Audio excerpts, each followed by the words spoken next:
പുറപ്പാടിൻ്റെ പുസ്തകം 33-ാമത്തെ അധ്യായത്തിൽ 14-ാമത്തെ വാക്യം ധ്യാനിക്കുക.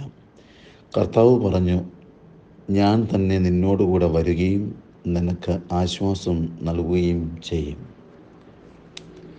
മോശയെ ശക്തിപ്പെടുത്തുന്ന ദൈവത്തിൻ്റെ പ്രത്യേകമായ ഇടപെടലാണ് നമുക്കിന്ന് ധ്യാനിക്കേണ്ടത്. ദൈവം നിൻ്റെ കൂടെയുണ്ട്.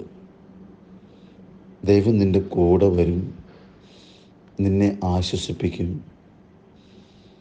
നിന്നെ ബലപ്പെടുത്തുകയും ചെയ്യും. ഒരു തരത്തിലും വേദനിക്കുന്ന, അസ്വസ്ഥതപ്പെടുന്ന, മാനസികമായി തകരുന്ന ഒരനുഭവം നിനക്കുണ്ടാകാതിരിക്കാൻ, നിന്നെ കൂടെ ആയിരുന്നു ശക്തിപ്പെടുത്താൻ ദൈവം സജ്ജമാണ് എന്നുള്ളത് നമുക്ക് ബോധ്യപ്പെടുത്തി തരുന്നു.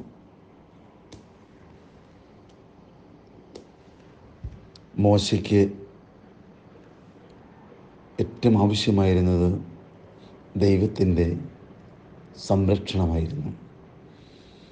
ദൈവം സമർത്ഥമായി മോശയ്ക്ക് അത് നൽകി.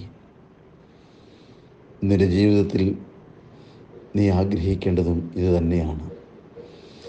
ദൈവത്തിൻ്റെ കരുതലും സംരക്ഷണവും നിനക്ക് എപ്പോഴും വേണമെന്ന് നീ ആഗ്രഹിക്കുക. ദൈവം സമർത്ഥമായി നിനക്കത് നൽകും. ദൈവം നിന്നെ അനുഗ്രഹിക്കട്ടെ. പിതാവിൻ്റെയും പുത്രൻ്റെയും പരിശുദ്ധാത്മാവിൻ്റെയും നാമത്തിൽ മോശയെ നയിച്ച ദൈവത്തിൻ്റെ വലിയ സംരക്ഷണം നിൻ്റെ ജീവിതത്തിൽ സമർത്ഥമായി നിനക്ക് അനുഭവിക്കുവാൻ സാധിക്കട്ടെ. ആമേൻ.